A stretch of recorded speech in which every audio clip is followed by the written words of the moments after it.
Praise the Lord everyone. आज मैं आपके साथ बाइबल में से पढ़ूंगी नीति वचन का पहला चैप्टर। दाऊद के पुत्र इज़राइल के राजा सुलेमान के नीति वचन। इनके द्वारा पढ़ने वाला बुद्धि और शिक्षा प्राप्त करे, समझ की बातें समझे, काम में प्रवीणता, धर्म, न्याय, निष्पक्षता की शिक्षा पाए, कि भोलों को चतुराई और जवान को ज्ञान और विवेक मिले, कि बुद्धिमान सुनकर अपनी विद्या बढ़ाए, समझदार बुद्धि का उपदेश पाएं, जिससे वे नीति वचन और दृष्टांत को, बुद्धिमानों के वचन और उनके रहस्यों को समझे। युवकों को सलाह। यहोवा का भय मानना बुद्धि का मूल है। बुद्धि और शिक्षा को मूढ़ी लोग तुच्छ जानते हैं। हे मेरे पुत्र, अपने पिता की शिक्षा पर कान लगा, अपनी माता की शिक्षा को न ताज, क्योंकि वे मानो तेरे सिर के लिए शोभामान मुकुट और तेरे गाल के लिए कंठमाला होगी, और तेरे गले के लिए कंठमाला होगी। हे मेरे पुत्र, यदि पापी लोग तुझे फुसलाएं तो उनकी बात न मानना। यदि वे कहें हमारे संग चल कि हम हत्या करने के लिए घात लगाएं, हम निर्दोषों की ताक में रहें, हम अधोलोक के समान उनको जीवता, कब्र में पड़े हुओं के समान नमूचा निगल जाएं। हमको सब प्रकार के अनमोल पदार्थ मिलेंगे, हम अपने घरों को लूट से भर लेंगे। तो हमारा साझी हो जा, हम सबों का एक ही बटुआ हो। हे मेरे पुत्र, तो उनके संग मार्ग में न चलना, वरन उनके डगर में पाँव भी न रखना, क्योंकि वे बुराई ही करने को दौड़ते हैं और हत्या करने को फुर्ती करते हैं। क्योंकि पक्षी के देखते हुए जाल फैलाना व्यर्थ होता है, और ये लोग तो अपनी ही हत्या करने के लिए घात लगाते हैं और अपने ही प्राणों की घात में रहते हैं।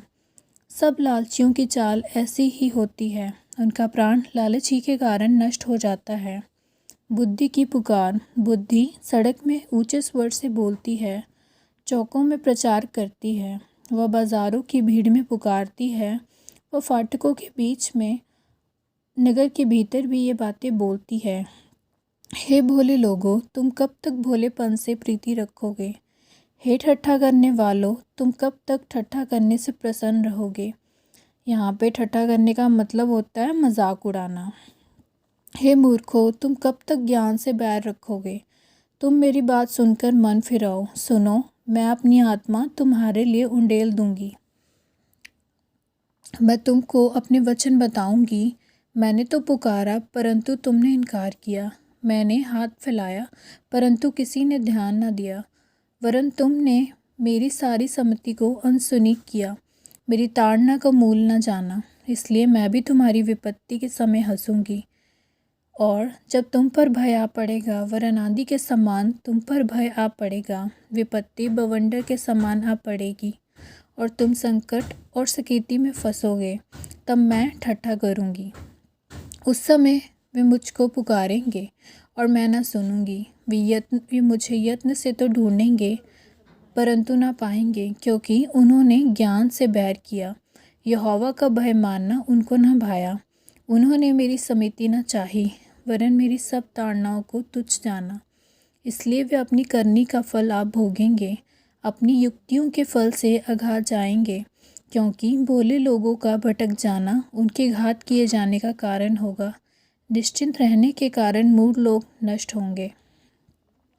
जो मेरी सुनेगा वह निडर बसा रहेगा, बेखटके सुख से रहेगा। मैंने आज ये चैप्टर इसलिए पढ़ा और मैं ये पूरा मंथ ये चैप्टर पढ़ूंगी, क्योंकि रेगुलर मैं खुद अपनी लाइफ में मेरी डेली रूटीन है कि मैं नीति वचन का चैप्टर, जैसे आज इस मंथ का नवंबर का पहला दिन है, पहली तारीख है आज, तो मैं पहला चैप्टर पढ़ रही हूँ उसमें से, तो वही मैं आप सबके साथ पढ़ूँगी और मैं आपको इसमें से बताऊँगी मतलब कि मैं क्यों पढ़ रही हूँ नेक्स्ट वीडियो में। प्रेज़ द लॉर्ड, जय मसीह, गॉड ब्लेस यू। और मैं प्रार्थना करूँगी आप सबके लिए, ये नवंबर बहुत अच्छा रहे, ब्लेस रहे। और जो मैं ये वचन पढ़ रही हूँ, ये वचन हम इसलिए पढ़ते हैं क्योंकि हमारी डेली लाइफ के लिए, हमारे कैरेक्टर के लिए वचन बहुत इम्पॉर्टेंट है। हर चीज़ इसमें बहुत इम्पॉर्टेंट होगी, मैं आपको इसमें से समझाऊंगी भी, और आप जब इसको खुद भी सुनेंगे और इसमें से पढ़ेंगे भी कोई बात नहीं, अगर आपके पास बाइबल नहीं है अभी तो आप अभी मुझसे सुने, और बाइबल भी आपके पास अगर आप इच्छा रखते हैं तो जल्दी आपके पास बाइबल भी आएगी। ठीक है, God bless you, praise the Lord, amen.